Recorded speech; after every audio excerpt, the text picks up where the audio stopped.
پہلے زمانے میں لڑائی کے لیے، حملہ کے لیے تلوار اور دفاع کے لیے ڈھال. تو جنگجو لوگوں کے ایک ہاتھ میں ڈھال ہوتی تھی اور ایک ہاتھ میں تلوار ہوتی تھی. تو خندق کی جنگ میں مرحب جب خندق پار کر کے آیا تو اس نے کہا ہے کوئی میرے مقابلے میں؟ تو سارے بیٹھ گئے، کوئی نہیں کھڑا ہو. حضرت علی کھڑے ہوئے، یا رسول اللہ انا لہو، میں جاؤں گا. میرے نبی جیسی شخصیت، علی جیسی شخصیت کو کہہ رہے ہیں بیٹھ جا، تجھے پتہ ہے یہ امر ہے، یعنی تو اس کے ٹکر کا نہیں ہے، بیٹھ جا. بڑے بڑے نہیں کھڑے ہو رہے، تو بچہ ہے ابھی 21 سال 23 سال عمر تھی. انہوں نے کہا کون ہے میرے مقابلے میں؟ پھر سب عمر جیسے شاہ سوار، زبیر جیسے، طلحہ جیسے. علی کھڑے ہو گئے، یا رسول اللہ انا لہو، میں ہوں. آپ کہو بیٹھ جا، یہ امر ہے. پھر اس نے کہا کدھر ہے تمہاری جنت جس میں دعوے کرتے ہو شہید ہوں گے تو جائیں گے، تمہیں کوئی جنت کا شوقین نہیں ہے؟ پھر کوئی نہیں کھڑا ہوا. علی کھڑے ہو گئے، یا رسول اللہ انا لہو. واہ، امام المتقین، من کنت مولاہ فعلی مولا، جس کا میں مولا ہوں علی اس کا مولا ہے علیہ الصلاۃ والسلام. بیٹھ جائیے، امر ہے یا رسول اللہ. پہلے تو آپ بیٹھتے رہے، جب تیسری دفعہ آپ نے کہا بیٹھ جا، کہا اب نہیں بیٹھوں گا، وَإِنْ كَانَ عَمْرًا، امر بھی ہے تو میں جاؤں گا. آپ نے کہا اچھا چل جاؤ. پھر آپ نے ان کے لیے دعا کی. اب ان کے ایک ہاتھ میں انا الذی سمتنی امی حیدرا کلیث غابات کریہ المنظرا اوفیہمی بالساء کیل السندرا. یہ شعر پڑھتے ہوئے جا رہے تھے. میں ہوں جس کا نام اس کی ماں نے حیدر رکھا ہے. حیدر شعر کو کہتے ہیں، شعر، اس لیے آپ کو حیدر کرار، کرار کہتے ہیں پلٹ پلٹ کے حملہ کرنے والا. تو آپ کا لقب تھا وہ شعر جو پلٹ پلٹ کے حملہ کرے اور سامنے کسی کو نہ چھوڑے. تو جب آپ پہنچے تو آپ بچے سے، وہ 100 لڑائیاں لڑ چکا تھا، تو کہنے لگا کون ہو؟ کہا میں علی ہوں. چہرہ تو چھپایا ہوا تھا. کہنے لگا علی بن عبد المطلب، آپ کے دادے کا نام لیا. مطلب کے بیٹے، عبد المطلب کے بیٹے علی. آپ نے کہا نہیں، بن ابی طالب، میں ابو طالب کا بیٹا علی. کہہ رہے بھتیجے تو کہاں سے آ گیا، جا جا واپس، تجھے مارنا مجھے چنگا ہی نہیں لگتا. یعنی وہ ایسے یقین پر ہے کہ بھائی بچے نو تو میں مروڑ دینا ہے. تو دوسرا قرابت رشتہ نکل آیا. کہا نہیں، محمد سے کہو کوئی اور آئے. انہوں نے کہا میں ہی تینوں کافی ہاں. کہا میں تجھے مارنا نہیں چاہتا. علی نے کہا پر میں تو تجھے مارنا چاہتا ہوں. اس کو غصہ چڑھ گیا.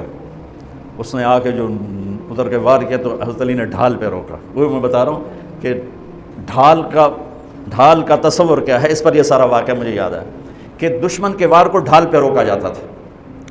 تو پھر اس میں جس کا داؤ پہلے لگ جاتا وہ پار ہو جاتا. تو اس نے 2-3 وار کیے، حضرت علی نے ڈھال پہ روکے. پھر اس نے ایک زور سے وار کیا تو اس نے ڈھال کو توڑ دیا اور کندھے پہ آ کے تلوار لگی اور کندھا زخمی ہو گیا. اب حیدر کرار بنا، پلٹ کے حملہ کرنے والا. زخمی شیر زیادہ غصے میں آتا ہے. حضرت علی نے جو پلٹ کے اس پہ وار کیا تو اس نے ڈھال آگے کی.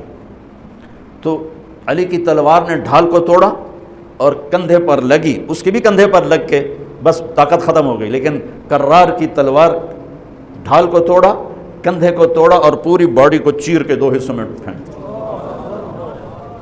تو اس کی لاش پہ پاؤں رکھ کر کہا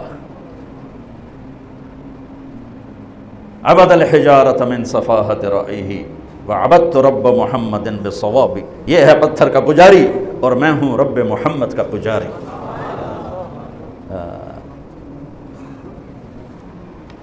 علی تقتحم الفوارس هكذا عني وعنهم اخروا اصحابي عبد الحجارة من صفاحة رأيه وعبدت رب محمد بالصواب وعفت عن اثوابه ولونني كنت المقتر بزني اثوابي لا تحسبن الله خاذل دينه ونبيه يا معشر الاحزاب. یہ اشعار فی البدی پڑھے جس میں سے میں نے ایک کا ترجمہ آپ کو کر کے دے دیا ہے. تو ڈھال کیا ہے؟ دشمن سے بچاؤ. تو کوئی ڈھال ہونی چاہیے جو شیطان سے بھی بچاؤ ہو. وہ تو کم وقت ہمارے دل میں اتر جاتا ہے. تو میرے نبی کی ایک حدیث، الصوم جنہ، الصوم جنہ، الصوم جنہ. میں دہرا رہا ہوں، روزہ ڈھال ہے، روزہ ڈھال ہے. نماز ڈھال ہے؟ نہیں. زکوٰۃ ڈھال ہے؟ نہیں. حج ڈھال ہے؟ نہیں. جہاد ڈھال ہے؟ نہیں. تبلیغ ڈھال ہے؟ نہیں. تلاوت ہے؟ نہیں. تہجد نہیں. تسبیح نہیں. قربانی نہیں. خیرات نہیں. کیا؟ روزہ شیطانی لشکر کے خلاف ڈھال ہے. اس لیے میرے نبی رمضان کے آنے کو پورا سیلیبریٹ کرتے تھے. اتنا نہ حج نہ نماز نہ روزہ نہ زکوٰۃ جتنا حج کو روزے کو میرے نبی استقبال کرتے تھے. آپ ممبر پر کھڑے ہوئے کہا وہ کون آ رہا ہے، یوں کہا. اب صحابہ کا منہ تو ادھر ہے. ماذا یستقبلکم وماذا تستقبلون، وہ کون آ رہا ہے، تم کس کے سامنے جا رہے ہو. حضور ایسے ایسے ہو گئے. پھر آپ نے کہا ماذا یستقبلکم وماذا تستقبلون، وہ کون آ رہا ہے، کس کے سامنے جا رہے ہو. وہ پھر صحابہ ایسے ایسے ہو گئے. پھر آپ نے کہا ماذا یستقبلکم وماذا تستقبلون، وہ کون آ رہا ہے، کس کے سامنے جا رہے ہو. حضرت عمر کھڑے ہو گئے. یا رسول اللہ اوحی نزل، کوئی وحی آ گئی. آپ نے کہا لا نہیں.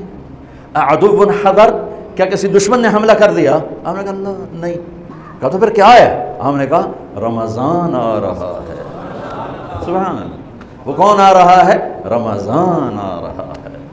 رمضان کیا آ رہا ہے، ڈھال آ رہی ہے. کیا ہے، شیطان کا حملہ. یہ ایسی ڈھال ہے، دشمن سامنے سے وار کرے گا، ڈھال آگے کرو گے، اور وہ پیچھے سے آئے گا، تم پیچھے مڑ کے ڈھال کو ادھر لے جاؤ گے. ادھر آئے گا تو ادھر کرو گے، ادھر آئے گا تو ادھر کرو گے، پیچھے سے آئے گا تو پیچھے کرو گے. لیکن وہ تو ٹوٹ سکتی ہے. روزہ وہ ڈھال ہے، اگر صحیح کر گئے تو پورے دنیا کے شیطان نہیں توڑ سکتے. رمضان آ رہا ہے. رجب سے اہتمام شروع ہو جاتا تھا. 2 مہینے پہلے رجب کا چاند دیکھتے میرے نبی فرماتے اللہم بارک لنا فی رجب و شعبان وبلغنا الی رمضان. یا اللہ ہمارے رجب اور شعبان میں برکت دے دے اور ہمیں رمضان نصیب فرما، رمضان ہمارے مقدر فرما. اور رمضان کو میرے نبی نے جس طرح قرآن سے آباد کیا، سبحان اللہ. اللہ تعالیٰ نے رمضان کا نام رکھا قرآن میں.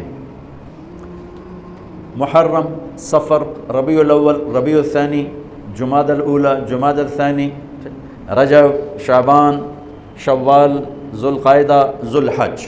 11 مہینوں کے نام عربوں نے خود رکھے. 12واں مہینہ رمضان اللہ نے قرآن میں اس کا نام رکھا اور پھر عربوں سے رکھوایا. چونکہ اللہ نے قرآن اس وقت پڑھا تھا جب زمین آسمان بھی نہیں تھے، تو اللہ نے قرآن کی تلاوت فرمائی اور اس میں شہر رمضان آیا تھا. شہر رمضان الذی انزل فیہ القرآن. اللہ نے اور کسی مہینے کا نام قرآن میں نہیں لیا.